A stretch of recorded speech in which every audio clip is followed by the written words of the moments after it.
მოგესალმებით მეგობრებო, კლინიკა იბოდან. დღეს არის 23 ივლისი. ეს თუ გაგუშინ გვიან ღამით მივიღეთ დუშეთიდან. წინასწარი ინფორმაციით ვიცოდით, რომ არის დაჭრილი. აი ამ ადგილზე აქვს ჭრილობა.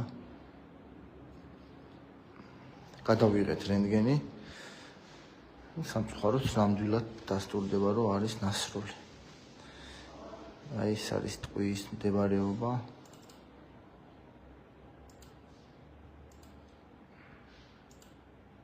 ეს სხვა პროექციიდან.